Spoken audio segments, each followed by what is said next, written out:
ஹர ஹர சங்கர ஜெய ஜெய சங்கர.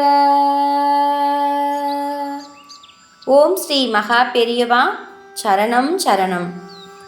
காஞ்சி மகா பெரியவரின் ஞாபக சக்தி பற்றி வியக்காதவர்களே இல்லை.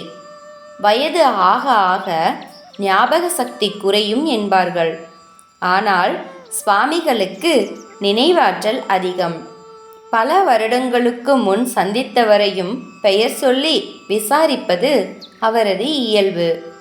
அன்று வயதான ஒரு தம்பதி மடத்திற்கு வந்திருந்தனர். அவர்களை கூர்ந்து பார்த்து, என்ன சபேசா, சௌக்கியமா? உன் பக்கத்தில் நிற்பவள் பாரியாள் மனைவி பங்கஜலட்சுமி தானே? நீயும் சௌக்கியமா என கேட்டார். இருவருக்கும் ஏற்பட்ட மகிழ்ச்சிக்கு அளவே இல்லை. நான் பார்த்தபோது உங்கள் பையன் சுவாமிநாதனுக்கு வயது 5 இருக்கும். இப்போது 40 வயதாகுமே. என்ன செய்கிறான் என கேட்டார் மகா சுவாமிகள். சுவாமிகள் ஆசையால் அவன் பம்பாயில் ஆடிட்டராக இருக்கிறான் என்றனர். உங்களுக்கு ஒரே பையன்தானே? கல்யாணமாயிருக்குமே. எத்தனை குழந்தைகள் என்று கேட்டார் மகா பெரியவா. 2 பையன்கள், இருவரும் படிக்கிறார்கள்.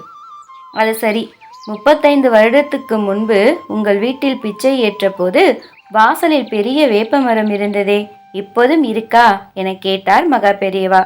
அவர்களும் பரவசத்துடன் அப்படியே இருக்கிறது, வீட்டைத்தான் கொஞ்சம் மாற்றி இருக்கிறோம் என்றனர். நான் வந்தபோது மாடு இருந்ததே, வீட்டை மாற்றினாலும் மாட்டு கொட்டகை இருக்கிறதா? முன்போல மாட்டை பராமரிக்கிறீர்களா? இப்போதும் இருக்கிறது, பசுக்களை பராமரித்து வருகிறோம் சுவாமி என்றனர். பசு இருக்குமிடத்தில் மகாலட்சுமி இருப்பாள். பசுவை ஜாக்கிரதையாக பார்த்து கொள்ளுங்கள் என்று சொல்லி தீர்த்த பிரசாதம் கொடுத்தார் மகா பெரியவர். சுவாமிகளின் ஞாபக சக்தி பிரமிக்க வைக்கிறது என தம்பதியினர் மனதிற்குள் வியந்தனர். அப்போது அவர்களிடம், நமக்கு பகவானின் ஞாபகம் அல்லவா எப்போது மனதில் இருக்க வேண்டும், ஞாபக சக்தியின் பிரயோஜனமே அதுதான் என்றார் மகா பெரியவா.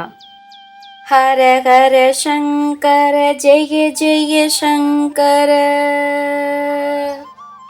ஓம் ஸ்ரீ மகா பெரியவா சரணம் சரணம்.